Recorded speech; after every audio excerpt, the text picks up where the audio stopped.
अगर आपने मौत से कोई बशर नहीं, 100 बरस के हैं पल की खबर नहीं। মৃত্যু সম্পর্কে আমাদের কারো জানা নাই, যে কোনো মুহূর্তে মৃত্যু আমাদের কাছে এসে যেতে পারে। মৃত্যু সম্পর্কে কিছুই জানা নাই, অথচ প্রতি মুহূর্তে আমরা মৃত্যুর দিকে এগিয়ে চলছি। মাল সামান 100 বছর কি ধরে খাবো তাও জমা করে রেখেছি, কিন্তু এক মুহূর্তের খবর নাই। মাহফিলে এসেছি, বাড়ি যেতে পারবো নিশ্চয়তা নাই। আছে? বলেন আছে? আপনি বাড়ি যাও ভালো, বসেছেন, দাঁড়াতে পারবেন এই নিশ্চয়তা আছে? নাই। সুতরাং সূরার যে সময়ের উপরে কসম করে মূলত সময়ের অপরিসীম গুরুত্ব সম্পর্কে আল্লাহ পাক মানুষকে বুঝাই দিতেছেন। সময়ের দাম দাও।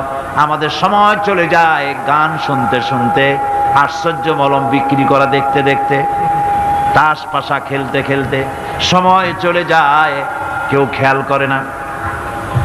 সময় বলতে অতীত কালও হতে পারে, আবার বর্তমানও হতে পারে। আর বর্তমান কাল কোনো কালই না। বর্তমান কাল কোনো কাল নয়। প্রতি মুহূর্তে ভবিষ্যৎ এসে বর্তমান হয়, আর প্রতি মুহূর্তে বর্তমান কি হয়? অতীত হয়ে যায়। বর্তমান কাল বলে কোনো কাল নাই, প্রতি মুহূর্তে অতীত হয়ে যাচ্ছে। এই যে আমি মাহফিলে বসছিলাম প্রথম এসে, ওইটা কি এখনো বর্তমান আছে? এই যে বর্তমান কথা বলছি, এটা অতীত হয়ে যাচ্ছে। সুতরাং বর্তমান কাল নাই। আল্লাহ পাক অল আসরের সময়ের কসম করে বলছেন। যদি আমরা চিন্তা ভাবনা করি তাহলে আমরা লক্ষ্য করব আমাদের আসল মূলধন সময়। আসল মূলধন কি? জীবনের আসল মূলধন কি? সময়। ইমাম রাজি রহমতুল্লাহ আলাইহি এই পর্যায়ে এক বুজুর্গের ব্যক্তির কথা তিনি আলোচনা করেছেন। তিনি বলেছেন যে একটা লোক, তিনি সূরা ওয়াল আসর এর ব্যাখ্যা তিনি বুঝতেছিলেন না। ব্যাখ্যাটা কি? এই মাথার মধ্যে ঘুরপাক খাচ্ছিল এর ব্যাখ্যা কি? একবার তিনি বাজারে ঢুকলেন, তারপরে তিনি শুনতে পেলেন বাজারের এক প্রান্ত থেকে একজন চিল্লায় বলতেছে, সেই ব্যক্তির উপরে রহম করো যার পুঁজি গলে যায়, সেই ব্যক্তির উপরে রহম করো যার পুঁজি গলে যায়। উনি চিন্তা করলেন পুঁজি এবার গলে কেমনে? উনি দৌড়ে গেলেন, যায় দেখেন যে যে ব্যাটা চিল্লাচ্ছে সে হচ্ছে বরফ বিক্রেতা। কি বিক্রেতা? বরফ। বরফ, আইস। এখন এই বরফ বিক্রেতা সে চিল্লায় বলতেছে, সেই ব্যক্তির পরে রহম করো যার পুঁজি কি গলে যায়। সূর্যের তাপ বাড়তেছে আর বরফ গলে যাচ্ছে। সে বুঝাতে চাচ্ছে যে আমার এই বরফটা জমাট থাকা অবস্থায় তোমরা কেউ কেনো, যেহেতু আমার পুঁজি তো এর মধ্যে আমি ইনভেস্ট করেছি। এটা যদি পানি হয়ে যায় তো পানি তো কেউ কিনবে না, এটা তো যেখানে সেখানে পাওয়া যায়। বরফ পাওয়া যায় না বলেই তো আমি বরফ কিনে আনছি। তোমরা আমার প্রতি দয়া করো, তাড়াতাড়ি করে বরফটা কিনে নিয়ে যাও। ইমাম রাজি রহমতুল্লাহ আলাইহি বলেন, বুজুর্গ ব্যক্তি চিৎকার মেরে বললেন, আল্লাহু আকবার, আমি কিন্তু এই বরফ বিক্রেতার ঘোষণার মধ্য দিয়ে সূরা ওয়াল আসরের তাফসীর আমি বুঝে ফেলেছি। তার মানে হলো বরফ বিক্রেতা যেভাবে বলতেছে সেই ব্যক্তির উপরে রহম করো যার পুঁজি গলে যায়, আমারও তো একটা পুঁজি আছে, ওই পুঁজির নাম হায়াত। প্রতি মুহূর্তে আমার পুঁজি তো গলে যেতেছে, আমার পুঁজি তো গলে যায়, প্রতি মুহূর্তে কমে যেতেছে। আহারে, এই পুঁজি যে গলে গেল ধরে রাখতে পারলাম না, এই জন্য কিছুই তো করতে পারি নাই। সূরা ওয়াল আসরের ভিতরে মানুষের আয়ুষ্কাল দেওয়া হয়েছে, বরফ গলে যাওয়ার মতো দ্রুত সে আয়ু কমে যাচ্ছে। একে যদি নষ্ট করে ফেলা হয়, ভুল কাজে ব্যয় করা হয়, সেটাই হচ্ছে মানুষের মূল ক্ষতি। মানুষের মূল ক্ষতি। ব্যবসায় ক্ষতিগ্রস্ত হয়েছে, এটা মূল ক্ষতি নয়। স্বাস্থ্য হারাইছে, মূল ক্ষতি নয়। রাজনীতিতে ব্যর্থ হয়েছে, মূল ক্ষতি নয়। জীবনে মন্ত্রিত্ব হারাইছে, মূল ক্ষতি নয়। মূল ক্ষতি প্রতি মুহূর্তে সময় নষ্ট হচ্ছে, এটাই মূল ক্ষতি। ভাইরা, কিয়ামতের দিন জান্নাতীদের কোনো দুঃখ থাকবে না, সকলের দুঃখ থাকবে। জান্নাতীদের কোনো দুঃখ থাকবে নাকি? থাকবে, থাকবে। জান্নাতীদের মনের মধ্যে একটা দুঃখই থাকবে। ভালো করে শুনুন, জান্নাতীদের মনের মধ্যে একটা দুঃখই হবে। তারা মনে মনে চিন্তা করবেন, আফসোস করবেন, আহারে যদি দুনিয়ায় বসে অমুক সময় বাসে বসেছিলাম, আজে বাজে চিন্তা করেছি, বাড়ির ড্রয়িং রুমে একা একা বসে বসে আজে বাজে চিন্তা করেছি, অমুক অমুক সময় খেলাধুলায় কাটাইছি। এই সময়গুলিতে যদি সুবহানাল্লাহ, আলহামদুলিল্লাহ, লা ইলাহা ইল্লাল্লাহ, আল্লাহু আকবার এই তাসবিহ যদি পড়তাম, জিকির আজগার করতাম, জান্নাতের ভিতরে আরো নিয়ামত লাভ করতে পারতাম। সময়টা তো কাজে লাগাইলাম না। মানুষের শর্ত, মুমিনের সব কাজে সওয়াব। ওয়াকুলু লিন্নাসি হুসনা, মানুষের সঙ্গে ভালো ভালো কথা কও, মানুষের সঙ্গে হাসি মুখে কথা কও। একজনের সাথে হাসি মুখে কথা বললেন, আপনার একটা সদকা দেওয়ার মতো সমান সওয়াব আমলনামায় লেখা হয়ে গেল। ভালো ভালো কাম করো। বন্ধুগণ, সময় দ্রুত গতিতে চলে যাচ্ছে, মানুষের জীবন ক্ষতিগ্রস্ত হচ্ছে। ক্ষতি থেকে বাঁচতে পারবে 4টা গুণ যার মধ্যে আছে, বাকি সব ক্ষতিগ্রস্ত হয়ে যাবে। আমার ভাইয়েরা, এই কথাগুলি বলে আল্লাহ পাক যেন এরকম একটা দৃষ্টান্ত দিলেন। আপনি যদি পরীক্ষার হলে গিয়া দেখেন ছাত্ররা পরীক্ষা দিতেছে, পরীক্ষার জন্য নির্ধারিত সময় কতটুকুন? 3 ঘন্টা। 3 ঘন্টা। 3 ঘন্টা। আপনি গিয়ে দেখলেন কোন একজন পরীক্ষার্থী পরীক্ষা দিতে গিয়ে আর একদিকে তাকায় আছে, আকাশের তারা গুনতেছে, অথবা সে গল্প করতেছে, অথবা পরীক্ষা বাদ দিয়ে আজে বাজে কিছু লিখতেছে।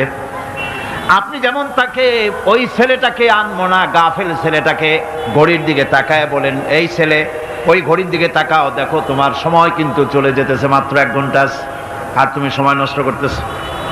আল্লাহ যেন স্নেহ পরবশে তাম পৃথিবীর গোলামদেরকে, বান্দাদেরকে আঙ্গুল নির্দেশনা দিয়ে বলছেন, বান্দারা প্রতি মুহূর্তে তোর জীবনের মূল্যবান সময় চলে যেতেছে, প্রতি মুহূর্তে সময় যাচ্ছে। আল ইনসান, ইনসান বলতে শুধু মুসলমান না, ইনসান বলতে কি মুসলমান শুধু না, আল ইনসান মানব মণ্ডলী, বিশ্বের সমস্ত মানুষকে আল্লাহ বলছেন, হিন্দু, খ্রিস্টান, বৌদ্ধ, নাসারা, ইহুদি, মজুসি, মুসলমান, বিশ্বের সব মানুষকে আল্লাহ বলছেন। যেহেতু আল্লাহ স্রষ্টা, মানুষের ব্যাপারে সার্বিক কল্যাণময় কথা কে বলতে পারেন? কে বলতে পারেন?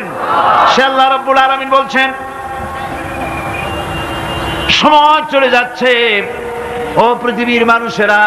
এই মানুষ বলতে আল্লাহ রাব্বুল আলামিন কোন ব্যক্তি, কোন গোষ্ঠী, কোন জাতিকে বলেন নাই, বলেছেন সমগ্র মানবতাকে। এর অর্থ হচ্ছে সূরাটিতে উল্লেখ্য 4টি গুণ যদি আমল করতে পারে লোকেরা, যেই ব্যক্তি করবে, যেই সমাজ করবে, যেই রাষ্ট্র করবে, যেই গোষ্ঠী করবে, যেই জাতি করবে, তারাই ক্ষতি থেকে বেঁচে যাবে। আর যারা করবে না তারা ক্ষতিগ্রস্ত হবে। কি হবে বলুন? এখন আল্লাহ পাকের কথা শুনুন। আল্লাহ পাক বলছেন, ওয়াল আসরি ইন্নাল ইনসানা লাফি খুসর।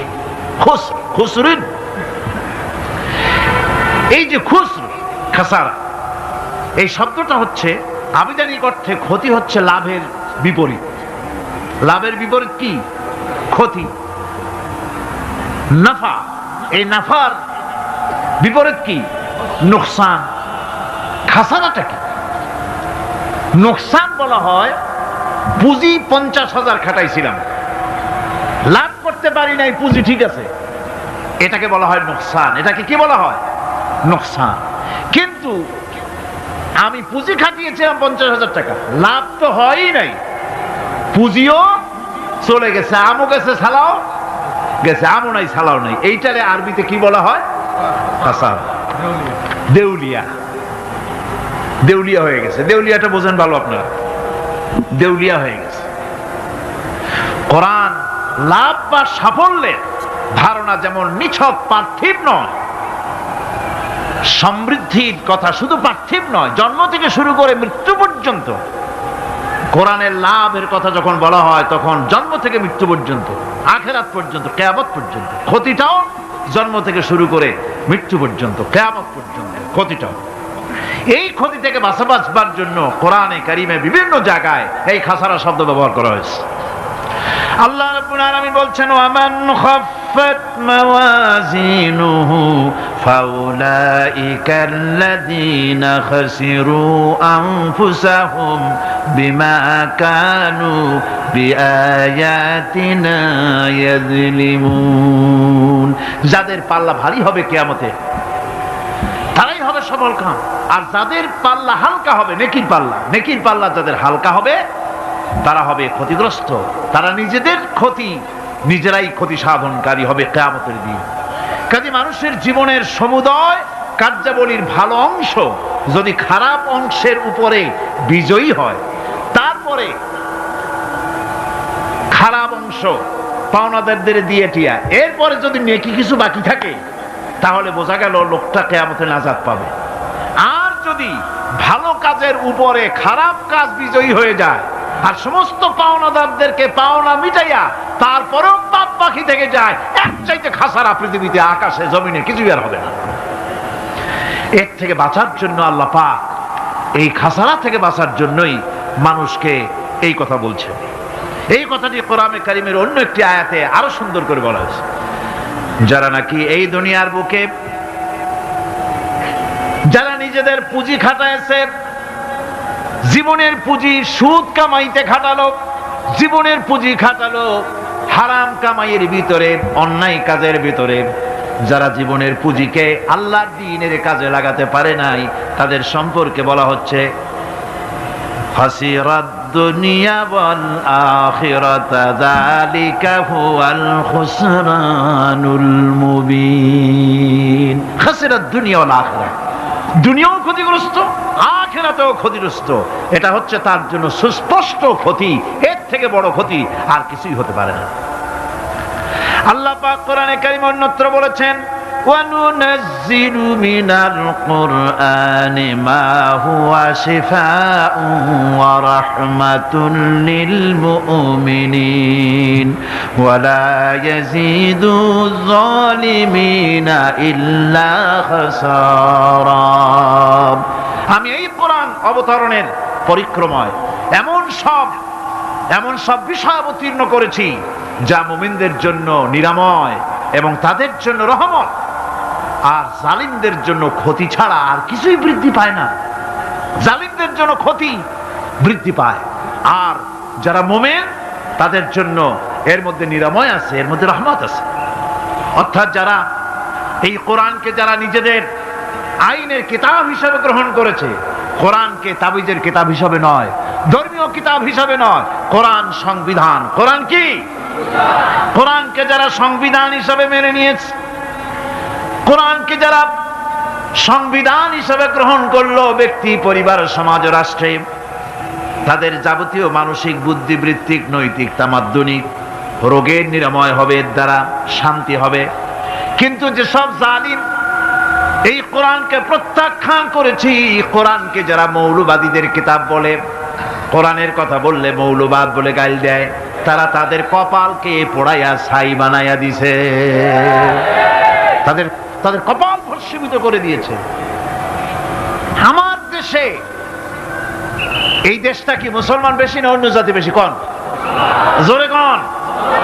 মুসলমান সবচেয়ে। খুব লক্ষ্য করে শোনেন, এই দেশে সবচেয়ে মুসলমান বেশি, ইন্দোনেশিয়ার পরে।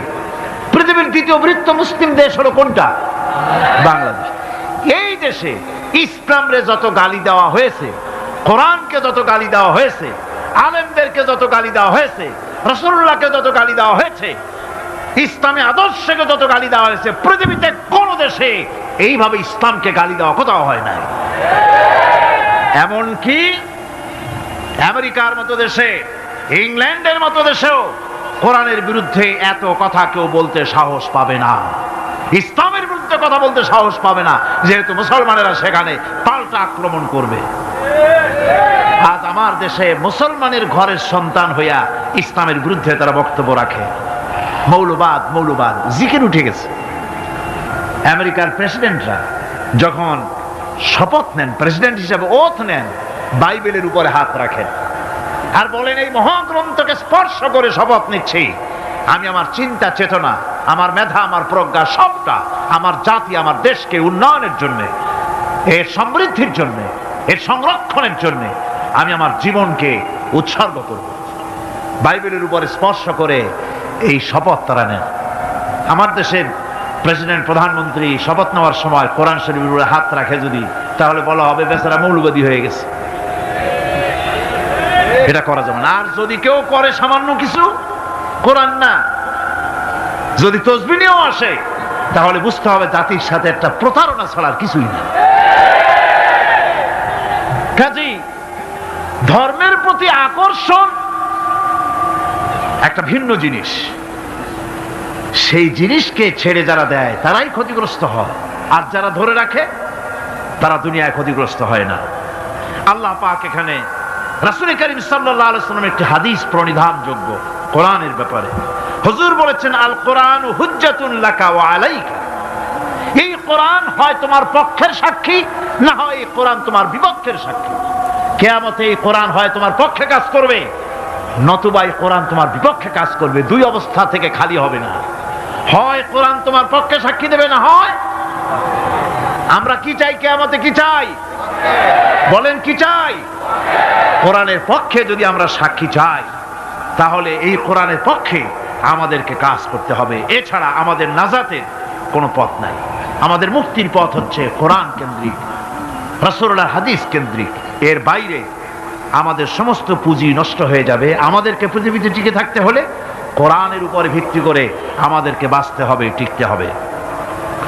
কোরআনে কারিমে আল্লাহ রাব্বুল আলামিন অন্যত্র বলেছেন, কুল ইন্নাল খাসিরিনাল্লাযীনা খাসিরু আনফুসাহুম ওয়া আহলিহিম ইয়াওমাল কিয়ামাহ আলা যালিকা হুয়াল খুসরানুল মুবিন। বলো, প্রকৃত দেউলিয়া তারাই যারা কিয়ামতের দিন নিজেকে, নিজের পরিবার পরিবর্গকে এই ক্ষতির দিকে যারা ঠেলে দেবে। ভালো করে শুনে নাও, এটি হচ্ছে সুস্পষ্ট ক্ষতি, সুস্পষ্ট দেউলিয়াপনা। এই ক্ষতি থেকে বাঁচার জন্য আল্লাহ রাব্বুল আলামিন কোরআনে কারীমের মধ্যে বলেছেন, ওয়াল আসরি ইন্নাল ইনসানা লাফি খুসর। পড়েন সবাই, ওয়াল আসরি ইন্নাল ইনসানা লাফি খুসর। মানুষের, সমগ্র মানুষের জীবন ক্ষতিগ্রস্ত, ব্যর্থ। কে বলতেছেন? গা শিউরে ওঠার কথা না? গা শিউরে ওঠে। আল্লাহ বলতেছেন ক্ষতিগ্রস্ত, ব্যর্থ। আপনি যতই মনে করেন আপনার মিল আছে, কল আছে, কারখানা আছে, মন্ত্রী, টাকা পয়সা আছে, প্রেসিডেন্ট হয়েছেন, প্রধানমন্ত্রী হয়েছেন, আপনার জীবন সফল হয়েছে, আল্লাহ বলেন না, জীবন ব্যর্থ, জীবন বিফল, জীবন ক্ষতিগ্রস্ত। তামাম পৃথিবীর সমস্ত মানুষ ক্ষতিগ্রস্ত, ব্যর্থ। চারটা কাজ করলে সফল হবে। কয়টা কাজ? জোরে বলেন, কয়টা কাজ? ইল্লাল্লাযীনা আমানু ওয়া আমিলুস সালিহাতি ওয়া তাওয়াসাউ বিল হাক্কি ওয়া তাওয়াসাউ বিস সাবর। চারটা কাজ করলে জীবন হবে সফল। এই ব্যর্থতা থেকে, এই ক্ষতি থেকে যদি বাঁচতে চাই কিনা? কারা কারা চাই? দেখাই তো হাত। কারা কারা চাই? ক্ষতির হাত থেকে বাঁচতে চাই কারা? আলহামদুলিল্লাহ, হাত নামান। ক্ষতির হাত থেকে যারা বাঁচতে চান, আল্লাহ রাব্বুল আলামিন তাদের জন্য ফর্মুলা পেশ করেছেন, ইল্লাল্লাযীনা আমানু ওয়া আমিলুস সালিহাতি ওয়া তাওয়াসাউ বিল হাক্কি ওয়া তাওয়াসাউ বিস সাবর। আল্লাহ পাক বলেন, চারটি কাজ করলে জীবন সফল হয়ে যাবে। কয়টা কাজ? চারটা কাজ করলে জীবনটা সফল হয়ে যাবে। এক নম্বরে ঈমান। এক নম্বরে কি? ঈমান। এটাই হচ্ছে ফাউন্ডেশন। ক্ষতি থেকে বাঁচার জন্য প্রথম যে গুণটি, সেটির নাম হচ্ছে ঈমান। ইসলামে ঈমানের স্থান সর্বপ্রথম, তারপরই হচ্ছে ইসলাম। ঈমান আগে, তারপরে কি? ইসলাম। ইসলাম হচ্ছে বীজ, ঈমান হচ্ছে বীজ, আর ইসলাম হচ্ছে চারা, গাছ। এটা হচ্ছে ভিত্তি। এই ভিত্তিকে সর্বপ্রথম মজবুত করতে হবে। ঈমানের ভিত্তি, ঈমানের ভিত্তি দুনিয়ায় ঈমানের আহ্বান জানাবার জন্যই আল্লাহ রাব্বুল আলামিন সমস্ত নবী এবং রাসূলদেরকে পৃথিবীতে পাঠিয়েছেন ঈমানের আহ্বানের জন্য। দুনিয়ার সমস্ত নবীদের দাওয়াত ছিল ঈমানের দাওয়াত। কিসের দাওয়াত?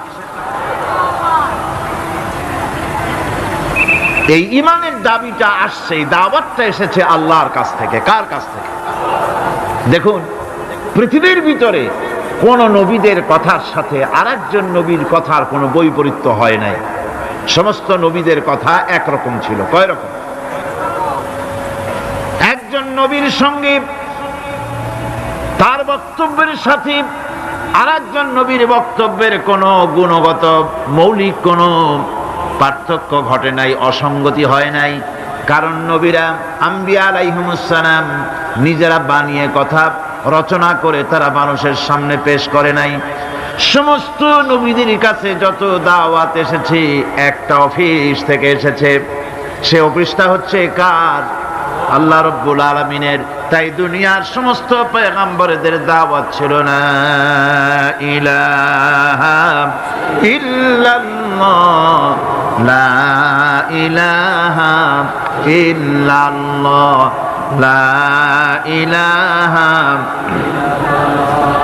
লা ইলাহা ইল্লাল্লাহু মুহাম্মাদুর রাসূলুল্লাহ। এটাই ছিল সমস্ত নবীদের দাওয়াত। কোরআনে কারীম তার ধারক এবং বাহক সম্পর্কে বলে যে তিনি যে দাওয়াত দিয়েছেন সে দাওয়াতটা হলো ঈমানের দাওয়াত। আমাদের নবী তিনি এসে যে দাওয়াত দিয়েছেন সে দাওয়াতটা কিসের?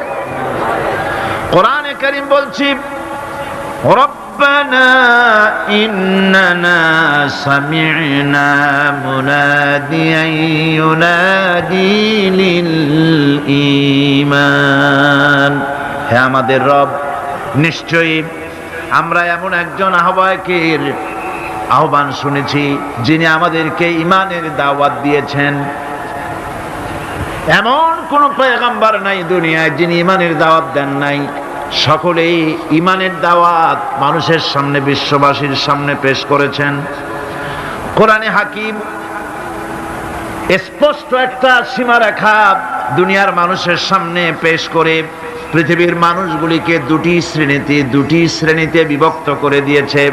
একটি হচ্ছে ঈমান পোষণকারী, আরেকটি হচ্ছে অবিশ্বাসী।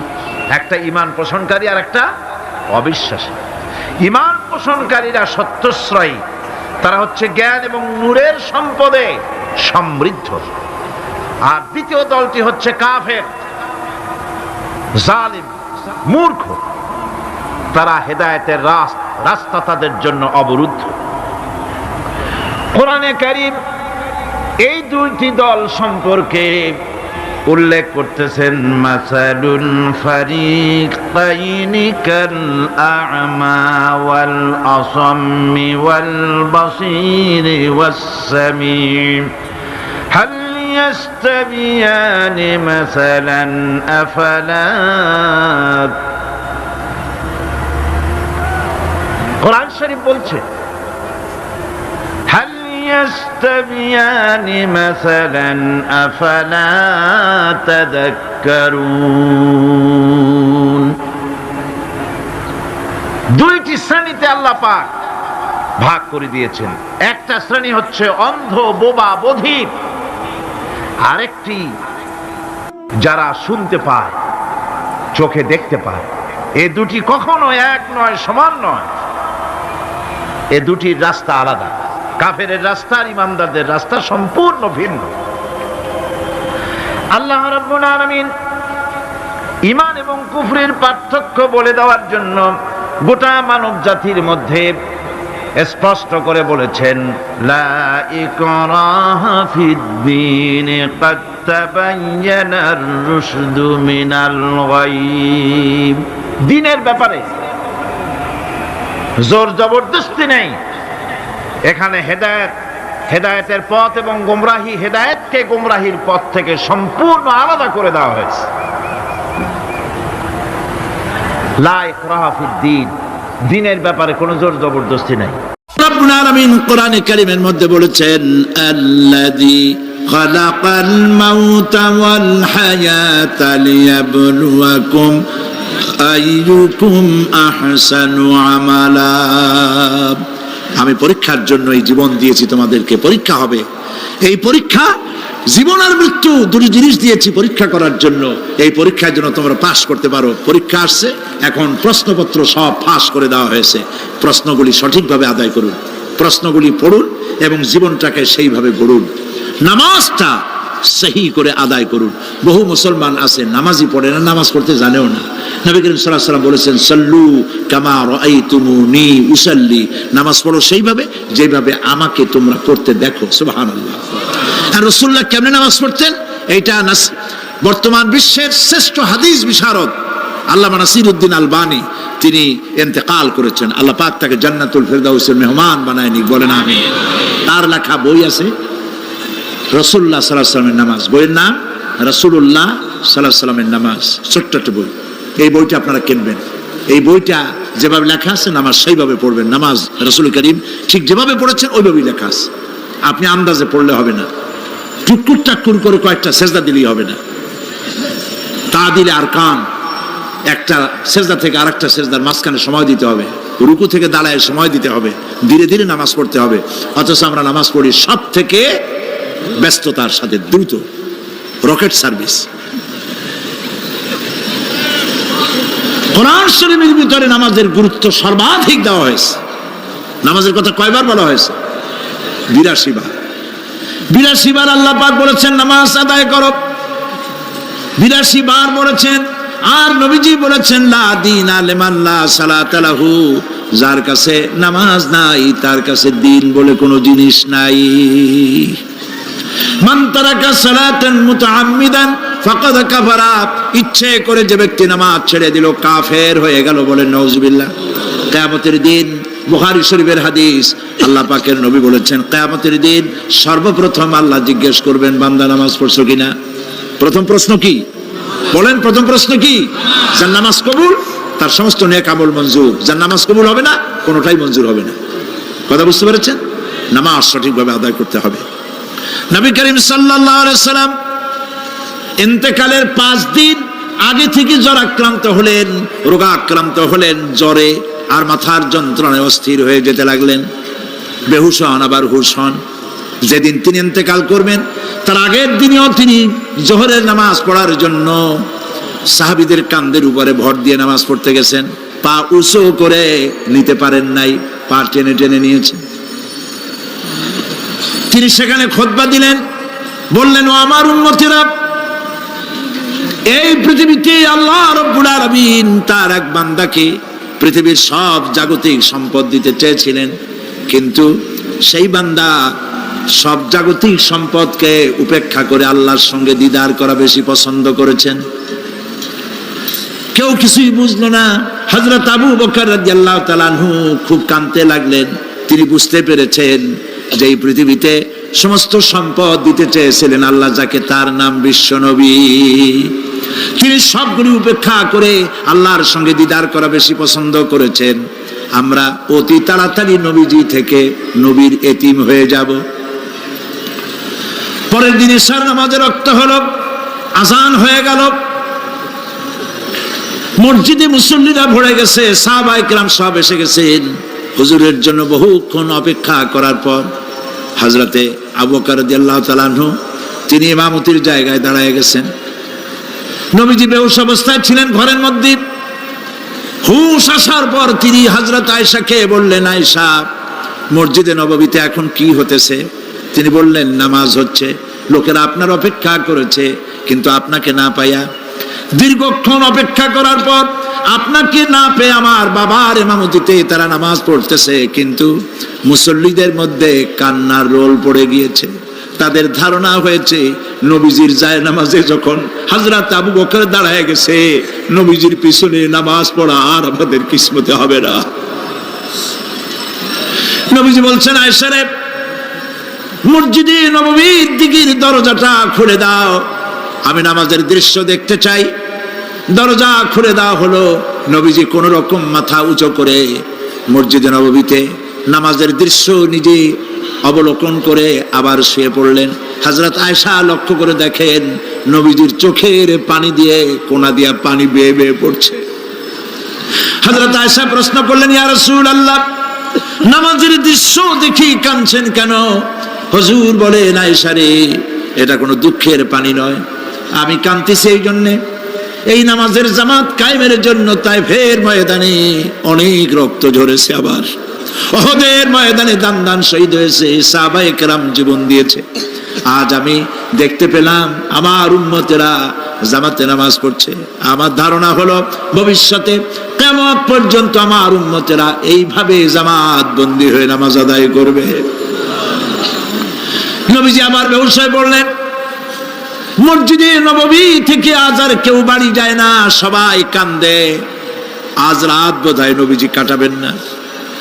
মেয়েরা কাঁদতেছে, সাহাবায়ে কেরাম কাঁদতেছেন, আজওয়াজে মুতাহারাত তারা কাঁদতেছেন। নবীজির আবার হুঁশ হলো, তাকায় দেখেন ঘরের মধ্যে কান্নাকাটি, মসজিদে নববীতে কান্নাকাটি। সব থেকে বেশি কাঁদতেছেন মা ফাতেমা। নবীজি হযরত ফাতেমার কান্না দেখে ইশারা করলেন, কাছে আয়। হযরত ফাতেমা রাসূলের কাছে গেলেন। নবীজি কানে কানে কি যেন বললেন, কান্নাটা বন্ধ হয়ে গেল। হযরত আয়েশা জিজ্ঞেস করলেন, মা, তোমার আব্বা তোমার কানে কি বললো আর কান্না বন্ধ হয়ে গেল?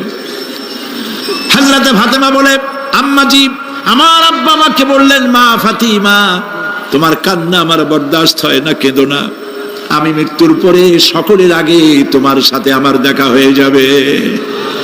হযরত ফাতেমা বলছেন, আম্মাজি, আমি বুঝতে পেরেছি আমার আব্বার এই কথার অর্থ কি। নবীজির ইন্তেকালের পরে আত্মীয় স্বজনের মধ্যে সবার আগে আমার মৃত্যু হবে, আর আমার পিতার সাথে আমি মিলিত হতে পারবো। রাত যখন শেষ হয়ে এলো, নবীজির হুঁশ হয়েছে।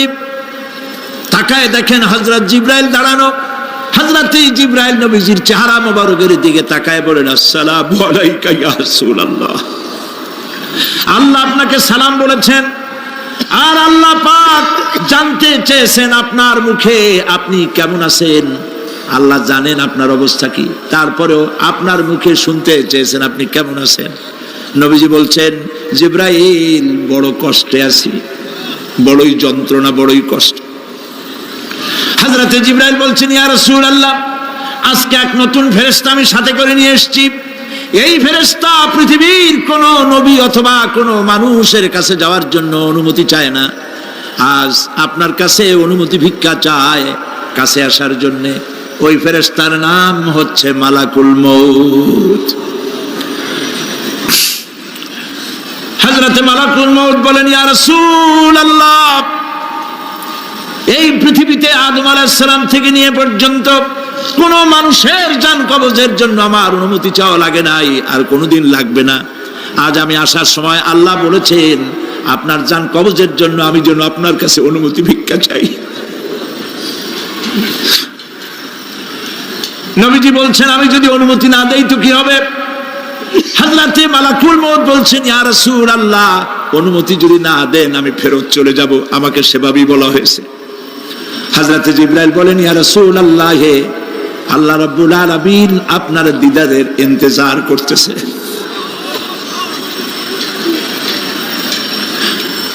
নবীজি বলছেন, মালাকুল মউত, তুমি জান কবজের কাজ শুরু করো। মালাকুল মউত যখন কাছে এসেছে, রাসূল জিজ্ঞেস করলেন, আয়েশা, ঘরে যে কয়েক টুকরা স্বর্ণ ছিল সেগুলোর কি অবস্থা? ছোট ছোট 6 টুকরা স্বর্ণ ছিল। হযরত আয়েশা বলছেন, হুজুর, আমি এগুলো রেখে দিছি। হুজুর বলছেন, না, রাখতে পারবে না, আমার ইন্তেকালের আগে খয়রাত করে দাও। মুহাম্মদ সাল্লাল্লাহু আলাইহি ওয়াসাল্লাম আল্লাহর কাছে অবস্থায় উঠবে না যে তার ঘরের ভিতরে সোনা ছিল, দিয়ে দাও, খয়রাত করে দিয়ে দাও। হযরত মালাকুল মউত রাসূলের জান কবজ শুরু করে দিলেন। রাসূলুল্লাহ জীবনের শেষ কথা বললেন, আসসালাত আসসালাত ওয়া মা মালাকাত আইমানুকুম। আমার উম্মতেরা বিদায় লগ্নে বলে গেলাম, নামাজ নামাজ নামাজ ছেড়ে দিও না।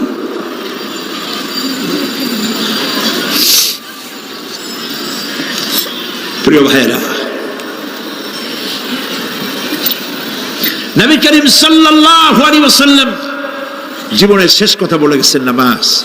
সেই নামাজে আমাদের যত সব অবহেলা, স্ত্রীকে নামাজ পড়ান, বউকে নামাজ পড়ান, ছেলে মেয়েকে নামাজ পড়ান।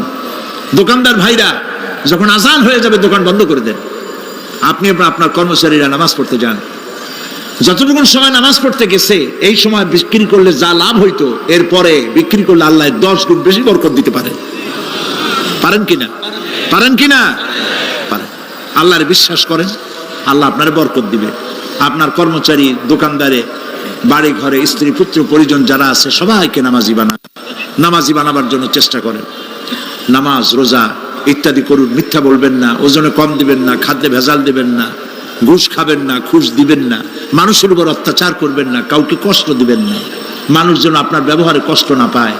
আল্লাহ পাক বলেছেন ওয়াকুলু লিন্নাসি হুসনা, মানুষের সাথে সুন্দর সুন্দর কথা কও। নবী করিম সাল্লাল্লাহু আলাইহি ওয়াসাল্লাম বলেছেন মানুষের সাথে যদি হাসি মুখে কথা বলো একটা সদকা দেওয়ার সমান সওয়াব হয়ে যাবে।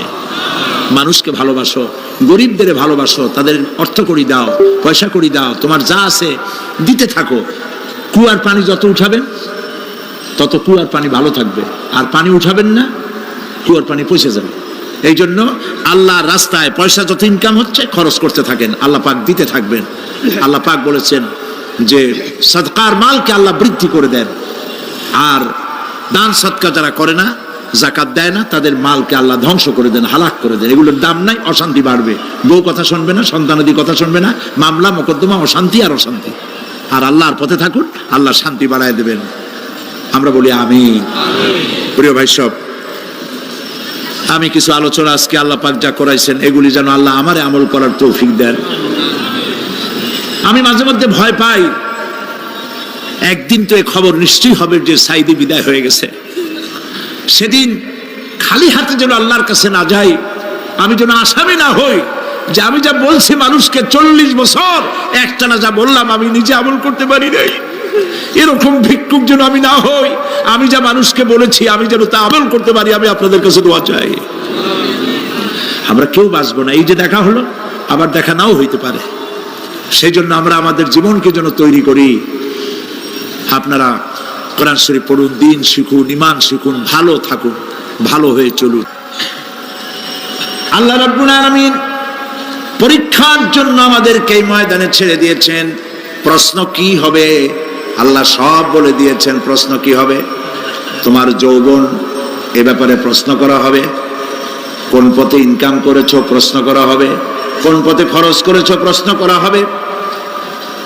দ্বীনের ইলম যতটুকু হাসিল করেছিলে তার কতটুকু নিজে পালন করেছো, আর দ্বীনের দাওয়াত কতটুকু মানুষের কাছে পৌঁছায়ছো, প্রত্যেকটি ব্যাপারে কিয়ামতে আল্লাহর কাছে জবাব দিতে হবে।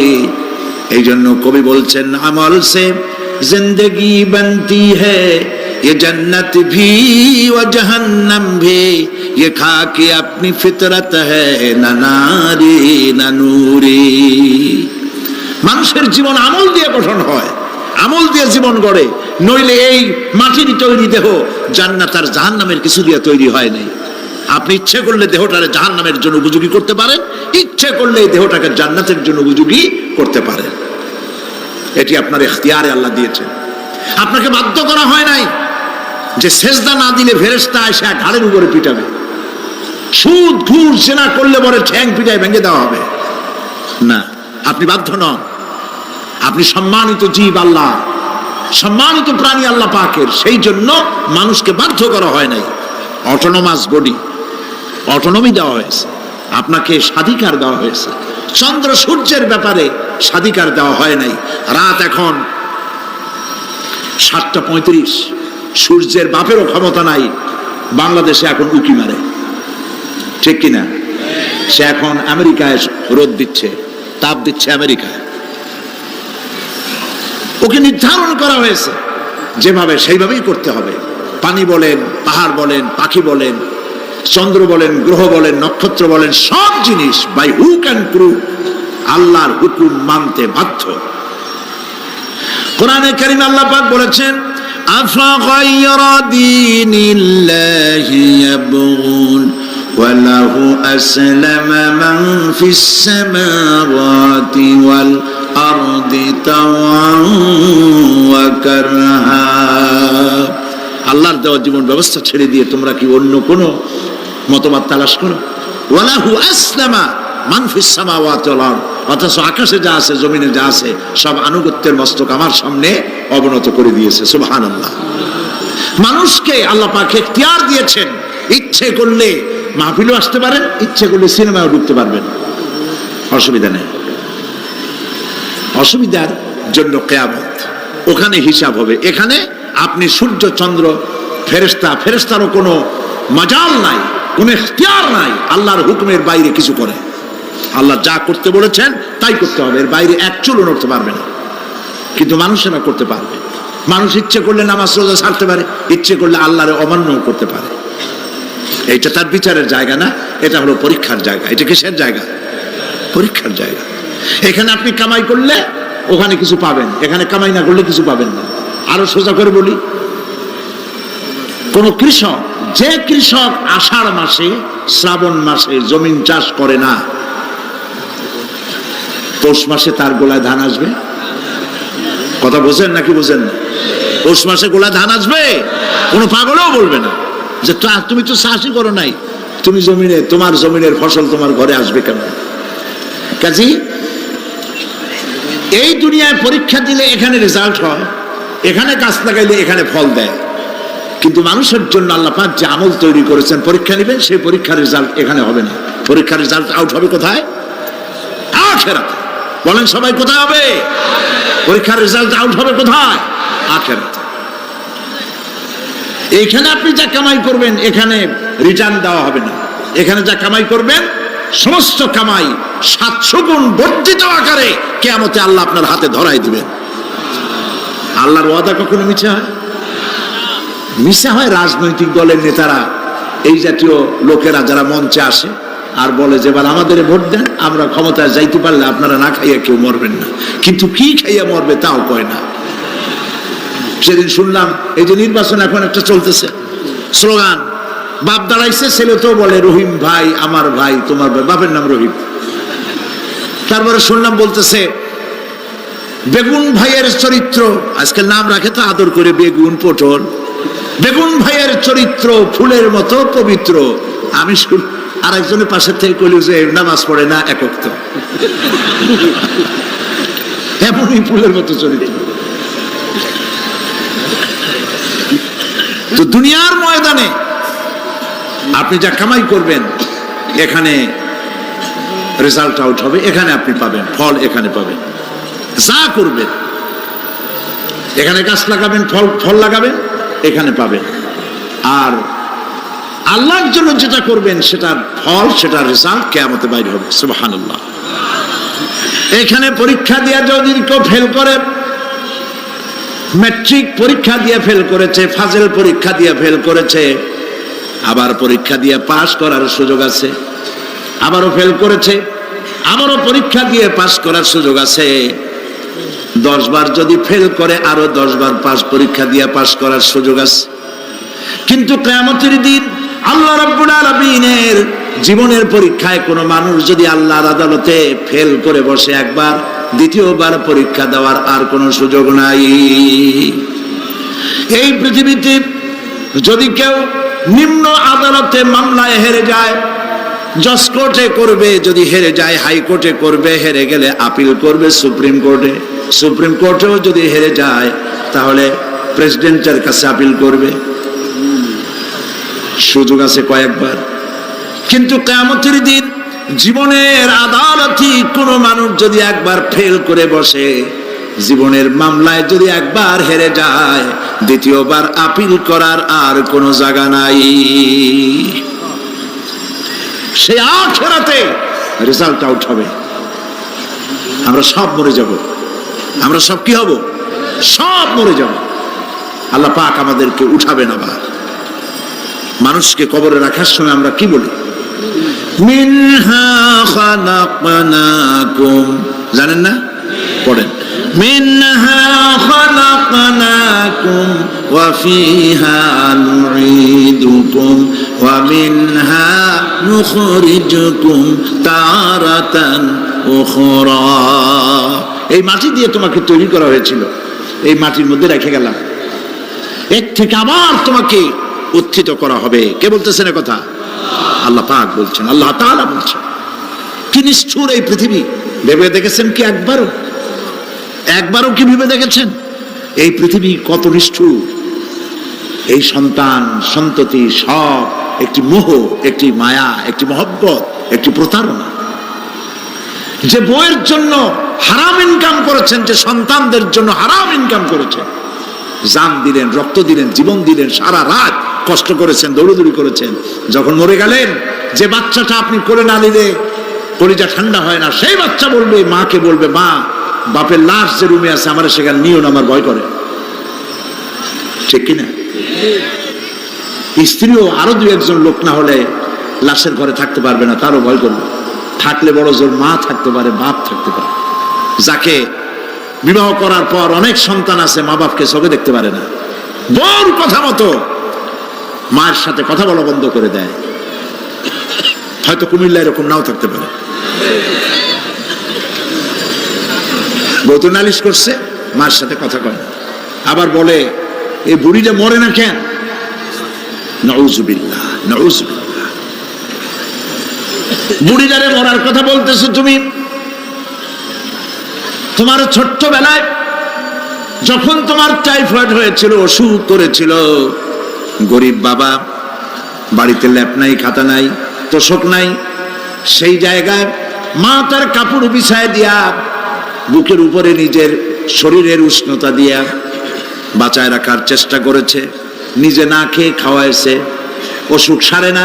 মা ওই মুমূর্ষ বাচ্চার সেরানে তার মাথার কাছে বসে তাহাজ্জুদের নামাজ পড়ে কোরআন শরীফ তেলাওয়াত করে, চোখ দিয়া পানি পড়ে আর বলতে তাকে, রব্বুল আলামিন আমার জীবনটারে দিয়া আমার কলিজার টুকরা সন্তানটারে বাঁচাইয়া দাও।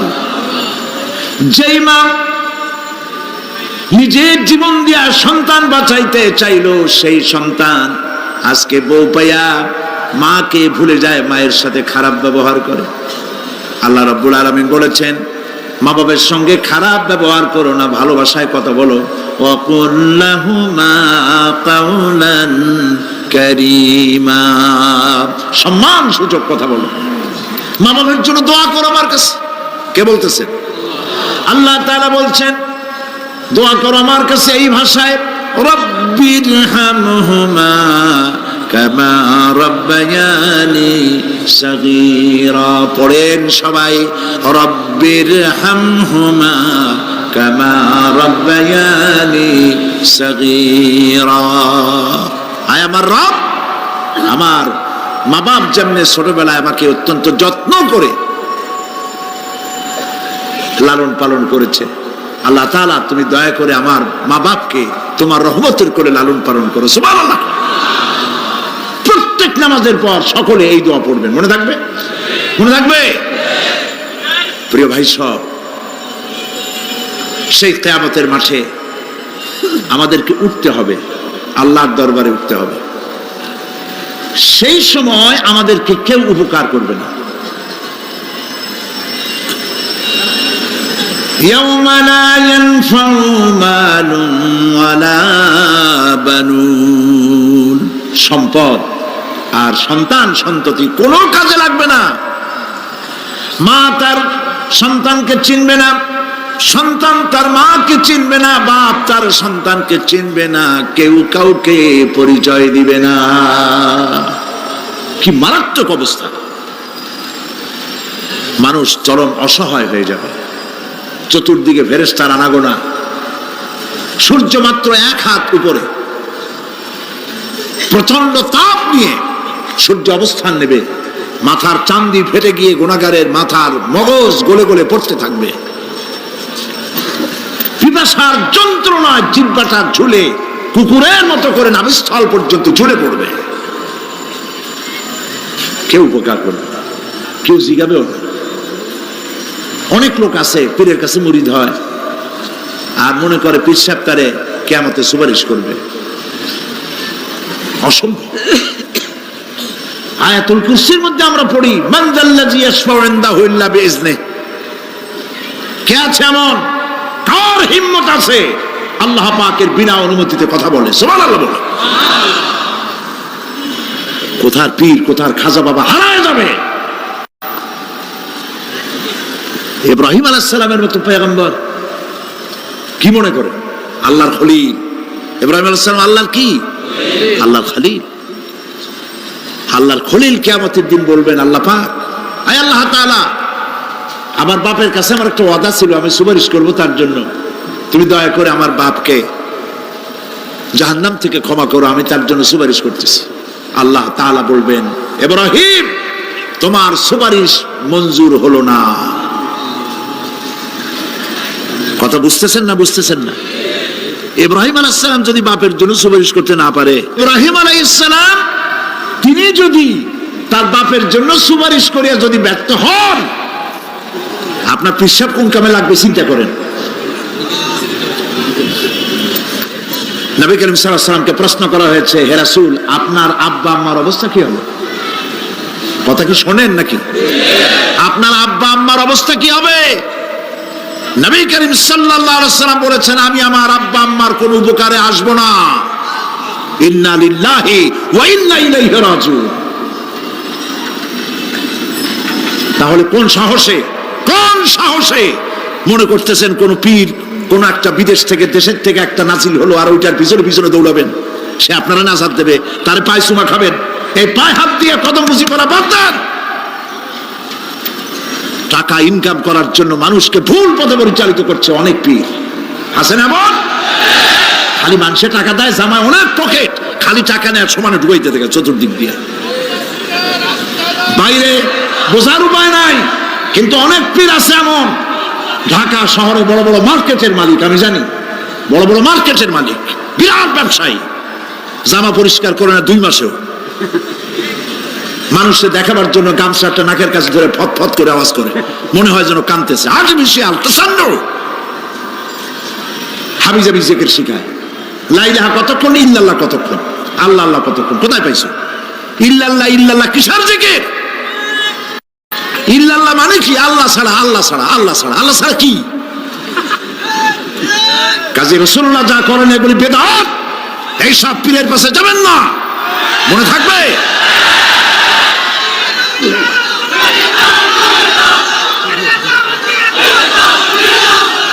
প্রিয় ভাই সব, কিয়ামতের দিন আপনার আমল, একমাত্র আমল আপনাকে বাঁচাইতে পারবে। এই কোরআন শরীফে আল্লাহ পাক বলেছেন, ইয়া আইয়ুহাল্লাযীনা আমানু আবতাগু ইলাইহিল ওয়াসিলা, হে বিশ্বাসীরা ওসিলা ধরো। ধুরন্ধর এক শ্রেণীর লোকেরা এর অর্থ করেছে পীর ধরো। দুনিয়ার কোন তাফসীর, যত মুফাসসির পৃথিবীতে জন্মগ্রহণ করেছেন, কোন মুফাসসির এটা বলেন নাই আবতাগু ইলাইহিল ওসিলার মানে হলো পীর ধরো। বরং সমস্ত তাফসীর মুহাক্কিকিন বলেছেন আবতাগু ইলাইহিল ওসিলা আয় আমলে সালেহ, নেক আমলের ওসিলা ধরো। সুবহানাল্লাহ, নেক আমলের ওসিলা ধরো। প্রিয় ভাই সব, ধান্দাবাজি ছাড়তে হবে। কিয়ামতের দিন মানুষ একেবারে অসহায় হয়ে যাবে, কেউ সাহায্য করবে না। সেই দিন প্রশ্নপত্র সামনে আসবে, আমলনামাগুলি বেঈমানের পিছন দিক থেকে বাম হাতে আসবে আর ইমানদারের সামনে থেকে ডান হাতে আসবে। আমলনামা হাতে পাওয়ার সঙ্গে সঙ্গে বেঈমান বুঝে ফেলবে তার জায়গা কোথায়, কলিজা তখন গলার কাছে চলে আসবে। সব তো ছিল একসাথে। মনে করেন এই মাহফিলের মধ্যে, মনে করেন এখানে সন্ত্রাসী আছে, খুনি আছে, ওয়ান্টেড, মোস্ট ওয়ান্টেড আসামি এর মধ্যে আছে, ধরা যাচ্ছে না। অনেক মানুষের মধ্যে হঠাৎ করে অর্ডার হলো যে ভিতরে এসবিআইবি ঢুকিয়ে দেওয়া হয়েছে, গোয়েন্দা বিভাগের লোক ঢুকিয়ে দেওয়া আছে, সন্ত্রাসী মোস্ট ওয়ান্টেড যারা আছে বেরিয়ে পড়ো, এক মাসে চলে আসো। তখন অবস্থাটা কি হবে তাদের? মজা লাগবে? পায়ের রক্ত মাথায় উঠে যাবে, চোখ দিয়ে রক্ত পড়া শুরু করবে। সমস্ত মানুষ একসাথে ছিল হাসরের ময়দানে, হঠাৎ করে অর্ডার হয়ে যাবে আমতাজুল ইয়াউমা আইয়ুহাল মুজরিমুন, হে অপরাধীর দলেরা আলাদা হয়ে যাও। ইন্না লিল্লাহ, আলাদা হয়ে যাও। সমস্ত মানুষ সেখানে খালি পায়ে উঠবে, কারো পায়ে জুতা নাই, স্যান্ডেল নেই, পরনে কোনো কাপড় নাই, গায়ে কোনো কাপড় নাই, মাথায় কোনো আবরণ নাই। হযরত আয়েশা সিদ্দিকা রাদিয়াল্লাহু তাআলা আনহা তিনি নবী করিম সাল্লাল্লাহু আলাইহি ওয়াসাল্লামের কাছে কিয়ামতের এই বর্ণনা শুনে কাঁদতেছিলেন আর বলতেছিলেন, হে আল্লাহর রাসূল, কিয়ামতে সকলকে ভাবে উঠতে হবে, এমনকি আমাকেও? হুজুর বললেন, প্রত্যেকটি মানুষকেই উলঙ্গিনী হয়ে উঠতে হবে। তিনি প্রশ্ন করলেন, তখন কি শরম হবে না? নবী করিম সাল্লাল্লাহু আলাইহি ওয়াসাল্লাম বলছেন, জাহান্নামের ভয়তে কেউ কারো দিকে তাকাবার সুযোগ পাবে না। সব উপরের দিকে তাকায় থাকবে আর বলবে, আল্লাহ আমারে বাঁচাও, আল্লাহ আমারে রক্ষা করো। সমস্ত নবী আদম আলাইহিস সালাম থেকে শুরু করে ঈসা আলাইহিস সালাম পর্যন্ত সব নবী বলবেন, নাফসি নাফসি, আল্লাহ আমারে বাঁচাও, আমাকে রক্ষা করো। কোথায় যাবে আপনার পীর সাহেব? একমাত্র ব্যক্তি বিশ্ব নবী মুহাম্মদ রাসূলুল্লাহ সাল্লাল্লাহু। মানুষেরা হয়রান হয়ে যাবে, আদম আলাইহিস সালামের কাছে যাবে, আবাল বাশার, আপনি প্রথম মানুষ, আমরা বিপদে শেষ হয়ে গেছি, 50,000 বছর দাঁড়ায় আছি। কয় বছর দাঁড়ায় থাকতে হবে? কোথায় আছে? এই কোরআন শরীফে 50,000 সানা মিম্মা তাউদ্দুন। এই পৃথিবীতে গণনা করলে 12 মাসে 1 বছর, 12 বছরে 1 যুগ, এরকম করে করে 50,000 বছর পৃথিবীতে গুনলে যত বড় লম্বা হয়, বিচারের দিনটা এত বড় লম্বা হবে। সবাই বলবে, আদম আলাইহিস সালাম আমাদের জন্য একটু আল্লাহকে সুপারিশ করুন যেন তিনি আমাদের বিচারটা তাড়াতাড়ি করে দেন। তিনি বলবেন, আমার পক্ষে সম্ভব নয়, আল্লাহর সামনে দাঁড়িয়ে কথা বলার আমার কোনো সাহস নাই, আমি পারবো না। নূহ আলাইহিস সালামের কাছে যাও, নূহ আলাইহিস সালাম বলবেন, আমি পারবো না। মুসা আলাইহিস সালামের কাছে যাও, তিনি বলবেন, আমি পারবো না। ইব্রাহিম আলাইহিস সালামের কাছে যাও, একজন আরেকজনের কাছে পাঠাবে। সর্বশেষ ঈসা আলাইহিস সালামের কাছে লোকেরা আসবে, হাসরবাসী। ঈসা আলাইহিস সালাম বলবেন, আমি তো পারবোই না, কারণ পৃথিবীর শত শত কোটি নাসারারা আমাকে আল্লাহর ছেলে বলেছে, অথচ আমি তাদের তা বলতে বলি নাই। আমি নিজের ব্যাপারেই আজকে শঙ্কিত, আমারে তারা আল্লাহর ছেলে বলছে। আল্লাহ আজকে আমার সাথে কি ব্যবহার করবেন আমি তো জানি না, আমি নিজেই বিপদে আছি। তবে আমি তোমাদের ব্যাপারে একটা পরামর্শ দিতে পারবো।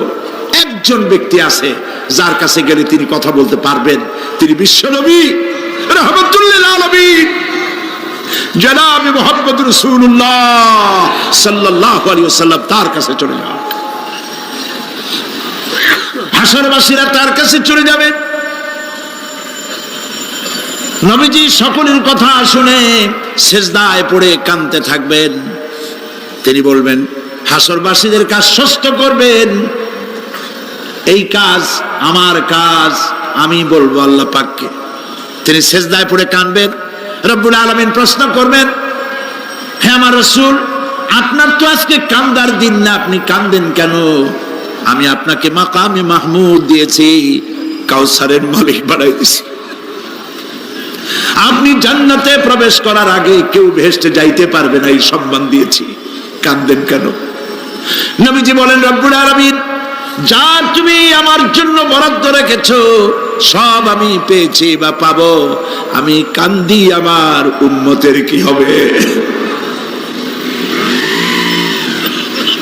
আল্লাহ রাব্বুল আলামিন তাকে পারমিশন দিবেন, আপনার নেককার জান্নাতি উম্মতগুলি আপনি বেছে নিন। নবী করিম সাল্লাল্লাহু আলাইহি ওয়াসাল্লাম পারমিশন পাবেন। আল্লাহর পারমিশন ব্যতি রেখে আল্লাহর দরবারে কথা উচ্চারণ করার ক্ষমতা কারো হবে না। সুবহানাল্লাহ। এই কথা ভাববার কোনো কারণ নাই। অমুক পীর সাহেবের অনেক মুরিদ আছে, সব মুরিদ টুরিদ নিয়ে নারায়ে তাকবীর জিন্দাবাদ, পীর সাহেব জিন্দাবাদ, এই সমস্ত বাদ বোধ কামে লাগবে না। ওয়া কুল্লুহুম ইয়াতিহি ইয়াউমাল কিয়ামাতি ফারদা। কিয়ামতের দিন প্রত্যেককে একজন একজন করে আসতে হবে আল্লাহর দরবারে। আল্লাহ বলেছেন একজন একজন একজন, মিছিল করার উপায় নেই। আল্লাহ রাব্বুল আলামিনের দরবারে হাজির হয়ে যাবে সেই কঠিন হাসরের ময়দানে বাঁচার জন্য নবীজি দোয়া শিখায় দিয়েছেন, দোয়া করো, আল্লাহুম্মা হাসিবনি হিসাবান ইয়াসীরা। পড়েন আমার সাথে, আল্লাহুম্মা হাসিবনি হিসাবান ইয়াসীরা, আল্লাহুম্মা হাসিবনি হিসাবান ইয়াসীরা। হে আল্লাহ, তুমি আমার সহজ হিসাব নাও। নবী করিম সাল্লাল্লাহু আলাইহি ওয়াসাল্লাম নিজেই দোয়া করেছেন। চিন্তা করেন, আল্লাহ পাক নিজে, আল্লাহ তাআলা তিনি নিজে প্রশ্ন করবেন এবং পাপগুলি দেখাই দেবেন, এই সব পাপ করছো। মানুষ, আল্লাহর বান্দা ভয় চোটে কলজা গলা দিয়ে বেরিয়ে যেতে থাকবে, বেরিয়ে যেতে চাইবে, তার বাষ্পরুদ্ধ হয়ে আসবে, বলতে থাকবে, আল্লাহ আমি করে ফেলেছি, আমি মাপ চাই, তোমার কাছে ক্ষমা ভিক্ষা চাই। আল্লাহ রাব্বুল আলামিন বান্দার কাকুতি বিনতির দিকে লক্ষ্য করে বলবেন, বান্দারে আমি তোকে ক্ষমা করে দিলাম। এটাই হলো হিসাব ইয়াসির, সহজ হিসাব। এই সহজ হিসাব কার কিসমতে আছে, কার কিসমতে নাই, তা আমরা কেউ জানি না। এই দুনিয়াটাকে আল্লাহ পাক বানাইছিলেন পরীক্ষা নেওয়ার জন্য। কি জন্যে?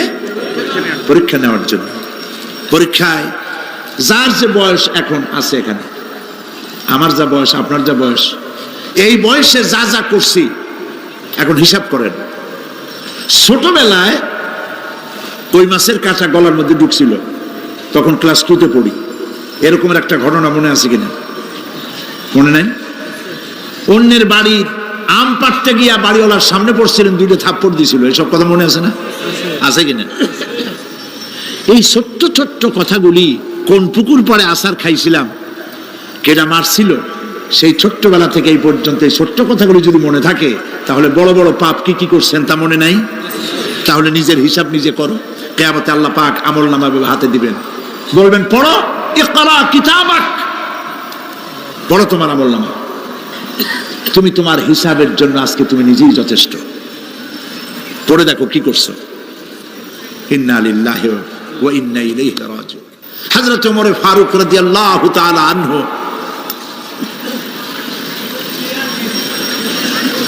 তিনি একবার অন্ধকার রাত্রে যাচ্ছিলেন, পিছনে ছিল অনেক লোকজন ছিল। হাঁটতে হাঁটতে তিনি প্রশ্ন করলেন, আচ্ছা তোমাদের মধ্যে কি কেউ আছে এমন বলতে পারো যে কোরআন শরীফের মধ্যে সব থেকে হতাশাব্যঞ্জক আয়াত কোনটি? একজন জবাবে বললেন, অন্ধকার, পিছনে অন্ধকারের মধ্যে পিছন থেকে একজন জবাব দিল, ফামাইয়ামাল মিসকালা যাররাতিন খায়রান ইয়ারা ওয়া মাইয়ামাল মিসকালা যাররাতিন শাররান ইয়ারা। এর অর্থ হলো, পৃথিবীতে কেউ যদি ছোট্ট একটি পাপ নেকির কাজ করে, সরিষা পরিমাণ নেকির কাজ যদি করে সেটা দেখতে পাবে, সরিষা পরিমাণ পাপের কাজ যদি করে সেটা দেখতে পাবে। ওমর রাদিয়াল্লাহু তাআলা আনহু কাঁদতেছিলেন, কিয়ামতে সব নেকি আর পাপ যা যা করছি সব দেখানো হবে। ইন্না লিল্লাহি ওয়া ইন্না ইলাইহি রাজিউন। আল্লাহ তুমি মাফ করে দাও আমাদেরকে, আমরা বলি আমিন। কতক্ষণ হাঁটার পরে তিনি প্রশ্ন করলেন, আচ্ছা মুমিনদের জন্য কোরআনের মধ্যে সব থেকে আশাব্যঞ্জক কোন আয়াত কি আছে? পেছন থেকে আওয়াজ এলো, মুমিনদের জন্য আশাব্যঞ্জক একটি আয়াত আল্লাহ রাব্বুল আলামিন কোরআনের মধ্যে দিয়েছেন, সেটি হচ্ছে লা তাকনাতু মির রাহমাতিল্লাহ। আমার রহমত থেকে, আল্লাহর রহমত থেকে হতাশ হয়েও না, নিরাশ হয়ে যেও না। অর্থ হচ্ছে এই, আমরা পাপ করেছি, আমরা সবাই গুনাহগার কিনা বলেন? স্বীকার করি আমরা সবাই গুনাহগার কিনা? সবাই গুনাহগার। এই গুনাহগার মানুষগুলি যদি গুনায় তওবা করে, গুনার জীবনে করব না তওবা করে কেউ যদি আল্লাহর রহমতের দিকে এক বিঘত অগ্রসর হয়, হাদিসে কুদসির ভিতরে এসেছে, আল্লাহ পাক বলেন আমি আমার ওই বান্দার দিকে এক হাত আগায়া যাই। কোন বান্দা যদি গুনাহ তওবা করে আর যদি গুনাহ না করে আমার দিকে যদি হেঁটে আসে, আমার রহমত বান্দার দিকে দৌড়াইয়া যায়। আল্লাহর গজবের চাইতে রহমত বেশি। বান্দা, তোমার গুনাহ যদি আকাশ সমান হয়, আল্লাহর, তোমার গুনাহ যদি পাহাড় সমান হয়, আল্লাহর রহমত আকাশ সমান। তোমার গুনাহ যদি আকাশ সমান হয়, আল্লাহর রহমত তার আরশে আজিম ছায়া গেছে। সুবহানাল্লাহ। মাপ চাও, ক্ষমা চাও, তওবা করো, জীবনে গুনাহ আর করব না। যে ব্যক্তি তওবা করবে, গুনাহ থেকে বাঁচবে, আল্লাহ তাদেরকে রক্ষা করবেন। প্রিয় ভাইয়েরা, এই দুনিয়ার জিন্দেগিতে পৃথিবীর মহব্বতে আমরা পাগল হয়ে গেছি। সবাই শুধু টাকা টাকা, টাকা ছাড়া দুনিয়াটা ফাঁকা। দুনিয়া কা মজা লে লো, দুনিয়া তোমারি হ্যায়। খাও দাও ফুর্তি করো, দুনিয়াটা মস্ত বড়। এগুলি শয়তানদের কথা। কাদের কথা?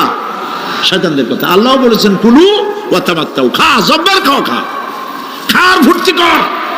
মাতাউন কালিল সুম্মা মাওয়াহুম জাহান্নাম ওয়া বিসাল মাসির। সামান্য কয়েকদিনের জন্য দালান কোঠা বানাইয়া ফুর্তি কর, এরপরে জায়গা হবে জাহান্নামে। জায়গা হবে কোথায়? জাহান্নামে। প্রিয় ভাইয়েরা,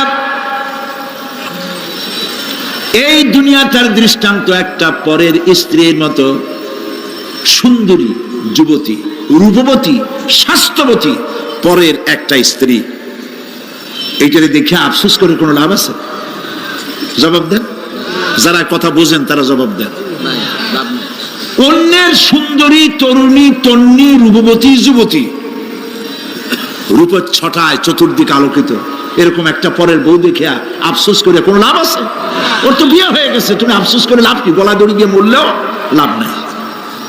এই পৃথিবী একটা সুন্দরী পর স্ত্রীর মতো। একে যত মহব্বত করবেন, আল্লাহর রহমত থেকে তত দূরে চলে যাবেন। আর এই দুনিয়ার উপরে যত লাথি মারবেন, আল্লাহর দিকে তত আগায় যাবেন। খালি টাকা চাই, টাকা টাকা। বাড়ি একটা আছে আরো 6টা চাই, দোকান 5টা আছে আরো 7টা চাই, গাড়ি একটা আছে আর 50টা চাই। এই চাই আর চাই, খাই আর পাই, এই করতে করতে মানুষের জীবন শেষ হয়ে যায়। আহারে, একেবারে খালি হাতে চলে গেল। ইন্ডাস্ট্রি পড়ে থাকলো, বাড়ি পড়ে থাকলো, গাড়ি পড়ে থাকলো, 3খান কাপড় নিয়ে আর চলে গেল গর্তের মধ্যে। আহারে, ছেলে মেয়ে বউ চোখের একটু পানি ফেলাইলো ওই দিন, আর কিচ্ছু না, কবরের মধ্যে রেখে দিল। এখন কবরের ভিতরে ফেরেশতা চলে এসেছে। বেঈমান হয়ে যদি মারা যেয়ে থাকি, ইমান নিয়ে মরে নাই, বেঈমান হয়ে মারা গেছে, কলেমা মনে আসে নাই। জিজ্ঞেস করা হবে মান রাব্বুকা মা দীনুকা মান নাবিয়ুকা, কে তোমার রব, কি তোমার দিন, কে তোমার নবী? বেঈমান বলবে হায় হাতা লা আদরি, জানি না। নাউযুবিল্লাহ, বলে নাউযুবিল্লাহ, জানি না। এখানে আপনি মুখস্থ করে গেলেই যে ওখানে জবাব দিতে পারবেন এমনটি হবে না। আমল করতে হবে, আমল তৈরি করতে হবে। আমল মানে কিন্তু এইটা না যে আপনি বসে বসে তসবিহ পড়বেন। এটা লোকেরা আমল করে, যে লোকটা খুব আমলদার, খুব আমল করে। আমলের ইংরেজি হচ্ছে ওয়ার্ক, বাংলা হলো কাজ। তো কেউ বসে বসে কোনো কাজ নাই, তসবিহ টিপতেছে, এটা কিন্তু আমল হইল। আপনার সমস্ত কাজগুলি হতে হবে আল্লাহরে খুশি করার জন্য। দোকানদারি করবেন, আল্লাহরে খুশি করার জন্য করেন। আচ্ছা, ওখানে পরে আসতেছে। কবরের ভিতরে জবাব দিবে আমি কিছু জানি না। কিছুই যখন জানলো না, শাস্তি শুরু হয়ে যাবে। সিজ্জিনে তার রূহ রাখা হবে, এ মাটির দেহ মাটির সঙ্গে মিশে যাবে। কবরের মধ্যে কোনো প্রচন্ড শাস্তি বা জাহান্নামের আগুন ইত্যাদি দিয়েছি, প্রচন্ড কোনো শাস্তি হবে না। শাস্তি হবে কবর আযাব, আযাবুল কবর হক, আযাবে কবর হবে, তবে জাহান্নামের শাস্তি মতো হবে না। আসামি কনভিক্টেড না হওয়া পর্যন্ত, বিচার না হওয়া পর্যন্ত যেমন ফালায় রাখে জেলখানার কোন রুমে বা হাজতখানায়, ওই রকম সিজ্জিন নামক একটা জায়গা আছে, ওইখানে রেখে দেবে। শাস্তি হবে কিসের উপরে? রুহের পরে। অনেকে মনে করে যে কবর হলো ওই শুধু মাটির মধ্যে ওইটা, কিন্তু এইটার নাম শুধু কবর না। মানুষের জীবনের 4টে স্তর। কয়টা স্তর? একটা হলো আলমে আরওয়াহ, আরেকটি হচ্ছে আলমে আজসাম অথবা আলমে আসবাব, আরেকটি হচ্ছে আলমে বারজাখ, আরেকটি হচ্ছে আলমে আখিরাত। কয়টা হলো? 4টা। আলমে আরওয়াহ রূহের জগৎ, যেখান থেকে আমরা আসছি। আর আলমে আজসাম বা আলমে আসবাব হলো বস্তু জগৎ, যেখানে আমরা আছি। এরপরে মৃত্যু থেকে শুরু করে কিয়ামতের দিন পর্যন্ত যে সময়টা, এই সময়টার নাম হলো আলমে বারজাখ। বারজাখ শব্দের অর্থ হলো জবনিকা, পর্দা, স্ক্রিন, একটা পর্দার আড়ালে নিয়ে যাওয়া হবে। এরপর হবে আলমে আখিরাত, যেখানে জবাবদিহির জন্য সকলকে উঠতে হবে। শাস্তি হবে রুহের উপরে। এখন আপনি বলবেন যে রুহের শাস্তি হয় কেমনে? রুহ তো দেখা যায় না। রুহ কি দেখা যায়?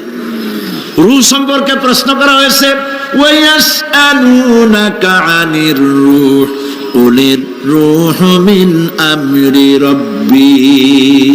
নবী, আপনাকে প্রশ্ন করা হয় রূহ কি জিনিস, আপনি বলুন রূহ হচ্ছে আল্লাহ পাকের একটি অর্ডার। তো এই অর্ডার, একটি হুকুম, যার কোনো আকার নাই, এইটারে আল্লাহ শাস্তি কেমনে দেবে? এই শাস্তি আপনি এই দুনিয়ায় বুঝতে পারবেন। হঠাৎ করে আপনার গ্রেফতারি পরোয়ানা জারি হয়ে গেছে, তখন একটা টেনশন ক্রিয়েট করে। এই শাস্তিটা কোথায় হয়? বডির উপরে না রুহের উপরে? রুহের উপরে হয়।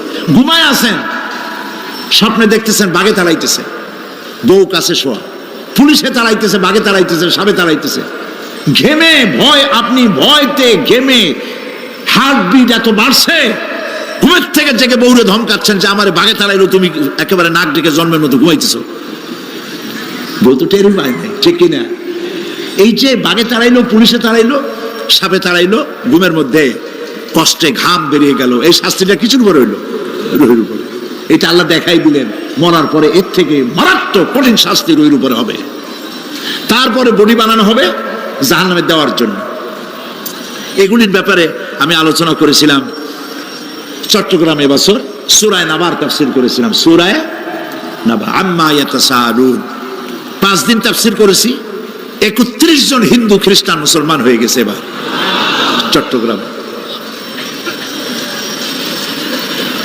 নবী করিম সাল্লাল্লাহু আলাইহি ওয়াসাল্লাম বলেছেন, কেউ যদি দুনিয়ায় বেঁচে থাকা অবস্থায় কিয়ামতের দৃশ্য দেখতে চায়, সেজন্য সূরা নাবা, সূরা আত-তাকবীর, সূরা নাজিআত, সূরা আল-ইনফিতার, এই সূরাগুলি যেন পড়ে, তাহলে দুনিয়ায় জীবিত থাকা অবস্থায় কিয়ামতের দৃশ্য দেখতে পারবে।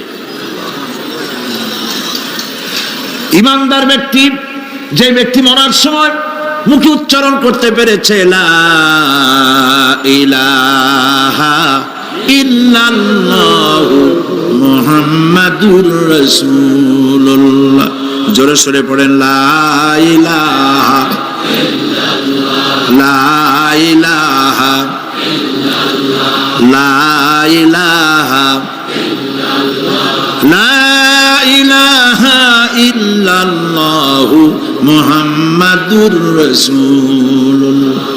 কালেমা পড়ে মারা গেল। এরপরে কবরের ভিতরে মুনকার নাকির ফেরেশতা এসে হাজির হয়ে যাবে, প্রশ্ন করবে মান রব্বুকা। ঈমানদার ব্যক্তি বলবে রব্বি আল্লাহ। বলেন রব্বি আল্লাহ। আমার রব কে? আল্লাহ না, আল্লাহ। মোহব্বতের সাথে বলেন আল্লাহ। কেউ যদি হৃদয়ের গভীর কন্দর থেকে, কলিজার মধ্য দিয়ে, মনের মণিকোঠা থেকে একবার যদি গভীর রাত্রে জেগে একবার যদি বলে আল্লাহ, আল্লাহ পাক 70 বার সাড়া দিয়ে জিজ্ঞেস করেন, বান্দা কি চাও বলো, আমি হাজির। কি মজার নাম আল্লাহ! এর থেকে মজার নাম পৃথিবীতে নাই। এই মজা বেশি পাবেন তাহাজ্জুদের সময়। সুবহানাল্লাহ বলেন। রাত জাগতে শিখুন, তাহাজ্জুদের নামাজের অভ্যাস করুন। সমস্ত নবীদের উপরে তাহাজ্জুদ পড়া বাধ্যতামূলক ছিল। গভীর রাত্রে সব ঘুমানো, আপনি জাগুন, উযু করুন, একটা রুমের মধ্যে একা চলে যান, দরজা বন্ধ করে দিন, তারপরে 6 রাকাত 8 রাকাত নামাজ পড়ে কান ধরে আল্লাহর কাছে বলতে থাকেন, আল্লাহ, আমি এই সমাজের একজন নগণ্য মানুষ, তুমি দয়া করে আমারে কত টাকা দিছো, পয়সা দিছো, আমার মতো বিদ্যা জানাওয়ালা লোকেরা রিক্সা চালায়, অফিসে চাকরি করে, খাইয়া বউরেও ভালো কাপড় দিতে পারে না, তুমি আমারে কই থেকে কই নিয়ে আসছো বাবু, তার আমি শুধু নাফরমানি করছি, গুনাহ করছি, মিথ্যা কথা বলছি, আল্লাহ তুমি আমারে মাফ করো।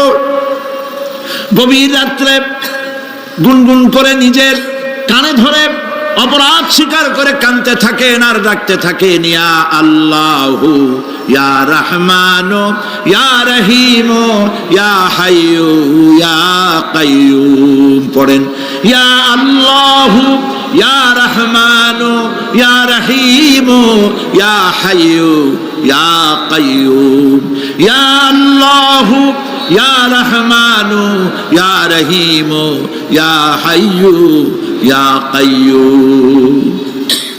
চোখের পানি ফেলে। নবীজি বলেছেন আল্লাহর ভয়েতে গুনাহ করেছিল, সেই লজ্জা করে আল্লাহর ভয়েতে, জাহান্নামের ভয়েতে মানুষ যখন কান্দে, চোখের পানি নাকের অর্ধেক আসতে না আসতে আল্লাহ পাক তারে মাফ করে দেন। আল্লাহ পাক, মা বাচ্চা যদি কান্দে মা সইতে পারে বলেন? মায়ের চাইতে আল্লাহর মহব্বত কম না বেশি? মহব্বতকে আল্লাহ পাক 100 ভাগ করেছেন, 1 ভাগ সারা বিশ্বের মাঝে ছড়িয়ে দিয়েছেন, আর 99 ভাগ আল্লাহ তার নিজের মধ্যে রাখছেন। 1টা ভাগ ছেড়ে দিলেন পৃথিবীতে।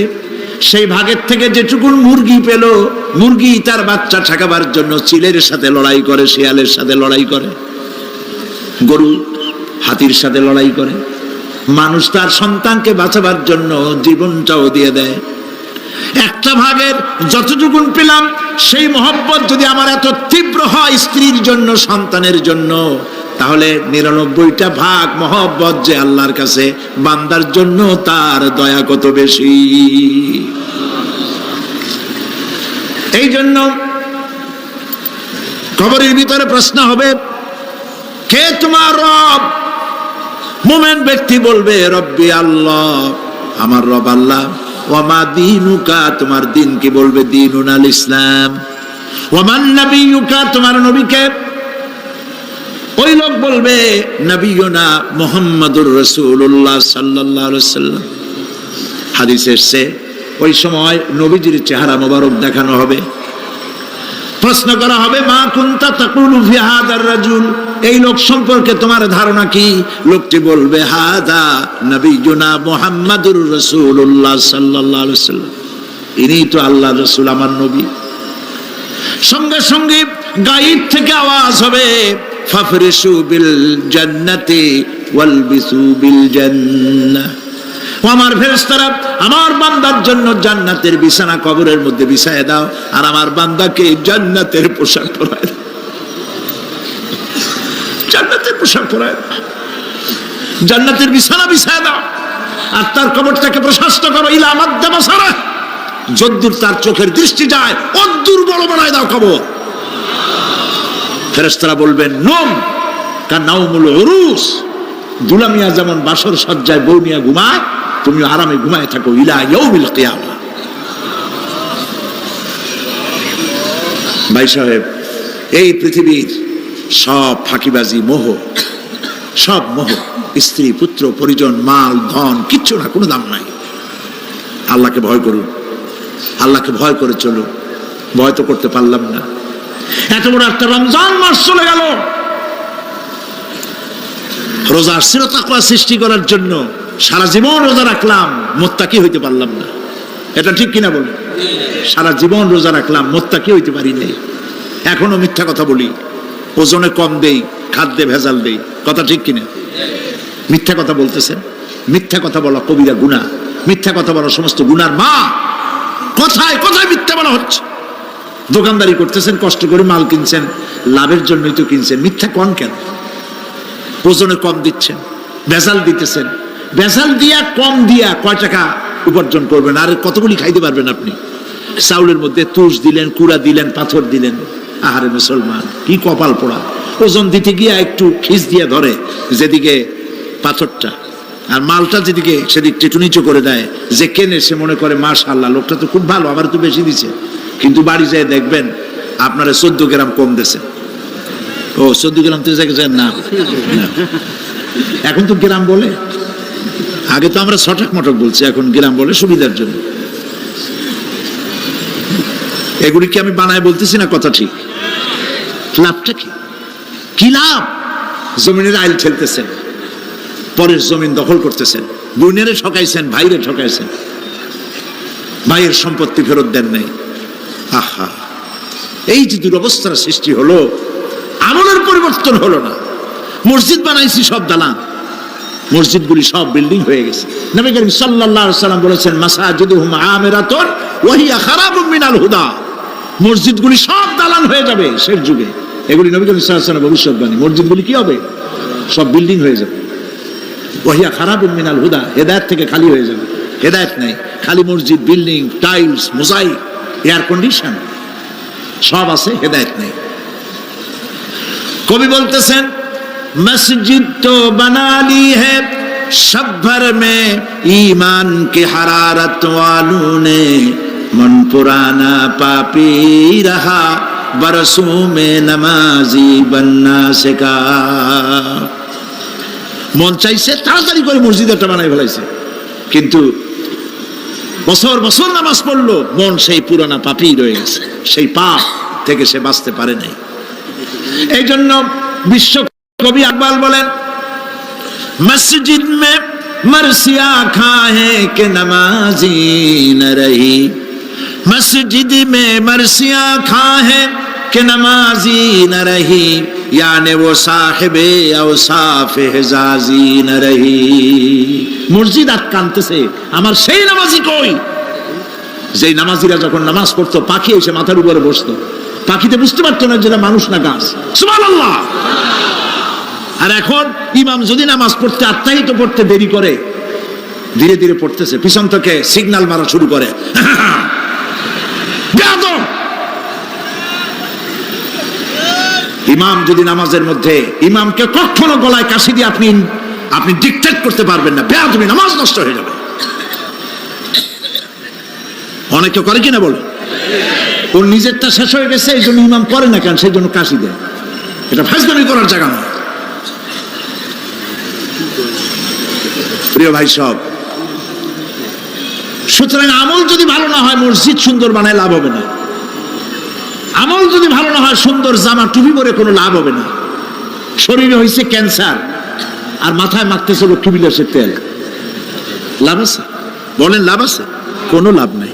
আমল পরিবর্তন, মিথ্যা ছাড়তে হবে, মিথ্যা ছাড়তে হবে। ওয়াদা করতে পারবেন যে মিথ্যা আর বলবো না? পারবেন? ওজনে কম দেব না, ওয়াদা করতে পারবেন? জমিনের আইল ঠেলবো না, পরের হক নষ্ট করবো না, অহংকার করবো না, পারবেন? তাহলে জান্নাতের রাস্তা ক্লিয়ার হবে, নইলে ক্লিয়ার হবে না। ওয়াদা করি, বলেন ইয়া আল্লাহ। দুই হাত উঁচু করেন, বলেন ইয়া আল্লাহ, তোমার পবিত্র নামে কসম করি, ওয়াদা করি, যতদিন পর্যন্ত মালাকুল মউত আমার মাথার কাছে না আসতেছে, ফরজ নামাজ, ফরজ রোজা ছেড়ে দেব না। ইয়া আল্লাহ, আর মিথ্যা কথা বলবো না, ওজনে কম দেব না, খাদ্যে ভেজাল দেব না, অধীনস্থ নারীদেরকে বেপরদা রাখবো না, অহংকার করব না, সুদ খাবো না, সুদ দেব না, ঘুষ খাবো না, ঘুষ দেব না, শিরক করব না, বেদাত করব না। আল্লাহ তাআলা তুমি দয়া করে আমার ওয়াদা কবুল করো, আমিন। হাত নামা, আল্লাহ পাক কবুল করুন, সবাই বলেন আমিন। যদি এই ওয়াদা পালন করতে পারি জান্নাতের রাস্তা ক্লিয়ার হয়ে যাবে। আর ওয়াদা পালন করতে পারবো না, ওয়াজের মাহফিল আইসা কোনো লাভ নেই। বছরের পর বছর ওয়াজ শুনবেন, আমলের পরিবর্তন হবে না, কোনো লাভ নাই। দোকানদারেরা ওজন টোজন ঠিক মতো দেন, মিথ্যা কথা বলা বাদ দেন, ওজন একটু কমাইয়ে দিয়া, খাদ্যে ভেজাল দিয়া কোনো লাভ নাই। এগুলি আপনি কবরে নিতে পারবেন না, শুধু পাপ আর পাপ। কথা বুঝে আসছে আপনাদের? প্রত্যেকটি মানুষকে তাওহীদবাদী হতে হবে, শিরক মুক্ত হতে হবে। শিরক হলো মাজারগুলিতে গিয়ে মনের আশা আকাঙ্ক্ষা সেখানে বলা, এটি হচ্ছে শিরক। এই কাজ আপনারা করবেন না। কুমিল্লা কি মাজার আছে? আছে? কোন মাজারে যাবেন না, কোনোদিন যাবেন না, কোনো প্রয়োজন নাই। বিপদে পড়েছেন, উযু করবেন, মসজিদে চলে যাবেন, সুবহানাল্লাহ বলেন। মসজিদে গিয়ে 2 রাকাত কাজায়ে হাজতের নামাজ পড়বেন, আল্লাহর কাছে কাঁদবেন। মাজারে যিনি শুয়ে আছেন বিশ্বাস করেন, কোরআন শরীফ আমার সামনে, বিশ্বাস করুন, যিনি কবরে শুয়ে আছেন আপনাকে 4 পয়সার উপকার করতে পারবে না। মাঝখানে আপনি শিরকের গুনাহ নিয়ে আল্লাহর দরবারে হাজির হবেন। মাজারে টাকা দিবেন না, পয়সা দিবেন না, মানত করবেন না। মাজার একটা ব্যবসা। মাজার আজকাল কি? মাজার আর রস সব ব্যবসা। আপনারা এইসব কাজে যাবেন না। আগরবাতি, মোমবাতি, চাদর দেওয়া, মশারি দেওয়া, এগুলো মুসলমানের কাজ না। হিন্দু খ্রিস্টান বৌদ্ধ যা করে আমরা কি তা করতে পারি? জোরে বলেন পারি? কবরে যদি একটু চিন্তা করেন ভাইরা, মাথাটা একটু খাটান, কবরে যদি চাদর দেওয়াই লাগে তাহলে রাসূল করিম সাল্লাল্লাহু আলাইহি ওয়াসাল্লামের কবরের উপরে সোনার সুতা দিয়ে চাদর দেওয়া উচিত ছিল। তুলার সুতা না, সোনার সুতা। আর ওই রকমের দেওয়ার সিস্টেম হলে উম্মতেরা সোনার সুতা না, নিজের বুক নিজে ভাইয়া কলিজা পার করে রাসূলুল্লাহর কবরের উপর দিয়ে দিত। নবীর পরে সম্মান সাহাবায়ে কেরামদের কবরের উপরে চাদর নাই, আগরবাতি নাই, মোমবাতি নাই, গোলাপ পানি নাই, গম্বুজ নাই। মাজার একটা হইছে, সেটার গম্বুজ বানাইতে হবে। কেন গম্বুজ বানাবে? দরকারটা কি? তওবা করুন, জিন্দেগিতে আর কোনোদিন মাজারে কোনো সাহায্য করবেন, এক পয়সাও না। টাকা পয়সা দিবেন এতিমকে দিবেন, ভিক্ষুককে দিবেন, বিধবাকে দিবেন। পরীক্ষা দিতে পারে না, ফি দিতে পারে না, পরীক্ষা দিতে পারছে না, ওরে দেন। বাড়িতে চাল নাই, পানি পড়ে, ওরে দেন। অন্ধ মানুষকে দেন, লুলাকে দেন, এতিমখানায় দেন, মাদ্রাসায় দেন, টিউবওয়েল বানায় দেন যেখানে পানি নেই। এই সব কাজ করেন, সওয়াব হবে। সুবহানাল্লাহ। কোন মাজারে আজকের মাহফিলে যত লোক হাজির হয়েছেন, কোন মাজারে কোন টাকা পয়সা, আগরবাতি, মোমবাতি, চাদর জিন্দেগিতে দেবেন না। কারা দেবেন না? হাত উঁচু করে দেখা। আলহামদুলিল্লাহ। হাত ربنا ظلمنا أنفسنا وإن لم تغفر لنا وترحمنا لنكونن من الخاسرين ربنا لا تزغ قلوبنا بعد إذ هديتنا وهب لنا من لدنك رحمة إنك أنت الوهاب ربنا العالمين হাজার হাজার মুসলমান নরনারী দীর্ঘক্ষণ ধরে তোমার কোরআনের কথা শুনেছি, মেহেরবানি করে সওয়াবটুকু রাসূল করিম সাল্লাল্লাহু আলাইহি সাল্লামের রূহ মুবারকে পৌঁছে দাও। तमाम পৃথিবীর মাটির নিচে যত মুমিন মুমিনাত শুয়ে আছে, আল্লাহ তুমি মেহেরবানি করে কবরগুলিকে জান্নাতের টুকরায় পরিণত করে দাও। আমাদের মা বাপ যাদের দুনিয়া থেকে বিদায় হয়ে গেছে, আল্লাহ দয়া করে তাদেরকে জান্নাতবাসী করে নিও। রব্বির হামহুমা কামা রব্বায়ানি সগীরা রব্বির হামহুমা কামা রব্বায়ানি সগীরা। হায় আল্লাহ তাআলা, এই মাহফিলের আয়োজন যারা করেছেন, ইসলামী সমাজ কল্যাণ পরিষদকে তুমি মঞ্জুর করে নিও আল্লাহ রাব্বুল আলামিন। तमाम পৃথিবীর বুকে মুসলমানেরা যত জায়গায় বিপদে আছে, মুসিবতে আছে, আল্লাহ তুমি দয়া করে মেহেরবানি করে বিপদগ্রস্ত মুসলমানদের হামি ও নাসির হয়ে যাও রব্বুল আলামিন। এই মাহফিল আরো 3 দিন এখানে হবে বলে আমাদের প্রোগ্রাম রয়েছে। আল্লাহ বাকি 3 দিন তোমার কুদরতি নিজাম দিয়ে তুমি এটাকে পরিচালিত করে দিও আল্লাহ রব্বুল আলামিন। এই মাহফিল যারা আয়োজন করেছেন, এবছর দারুণভাবে ঋণগ্রস্ত হয়ে তারা এই মাহফিলের ব্যবস্থা করেছেন, আল্লাহ তুমি দয়া করে তাদের ঋণ পরিশোধ করার মতো তৌফিক দিয়ে দিও। তোমার বান্দাদের দিল তাদের দিকে মাইল করে দিও রব্বুল আলামিন। এই মাহফিলের যিনি মুরব্বী হযরত মাওলানা শামসুদ্দিন সাহেবের জন্য গতকাল দোয়া করেছি, আজও করছি, গত বছরও করেছি। তোমার কাছে আমরা কাঁদতেই থাকবো, দোয়া করতেই থাকবো, যেহেতু তোমার দরজা ছাড়া আর বান্দার কোনো দরওয়াজা নাই রব্বুল আলামিন। তুমি মেহেরবানি করে আমাদের এই ভাইকে দয়া করে চক্ষুষ্মান করে দাও, তার দৃষ্টি শক্তি দয়া করে তুমি ফিরিয়ে দাও রব্বুল আলামিন। তুমি তোমার বান্দাদের দোয়া তোমার দরবারে মঞ্জুর করে নাও। মা বোনেরা কষ্ট করে প্রতিদিন আসেন, হায় আল্লাহ মা বোনদেরকেও হেদায়েত নসিব করে দাও, মা বোনদের যাতায়াত আসান করে দাও, আর তাদেরকে তোমার দিন বুঝে দিনের রাস্তায় চলার তৌফিক দিয়ে দিও। রব্বানা তাকাব্বাল মিন্না ইন্নাকা আনতাস সামিউল আলিম ওয়া তুব আলাইনা ইন্নাকা আনতাত তাওয়াবুর রহিম। সুবহান রাব্বিকা রাব্বিল ইজ্জাতি আম্মা ইয়াসিফুন ওয়া সালামুন আলাল মুরসালিন আলহামদুলিল্লাহি রাব্বিল আলামিন। বিহাক্কি লা ইলাহা ইল্লাল্লাহু মুহাম্মাদুর রাসূলুল্লাহ। আসসালামু আলাইকুম ওয়া রাহমাতুল্লাহ।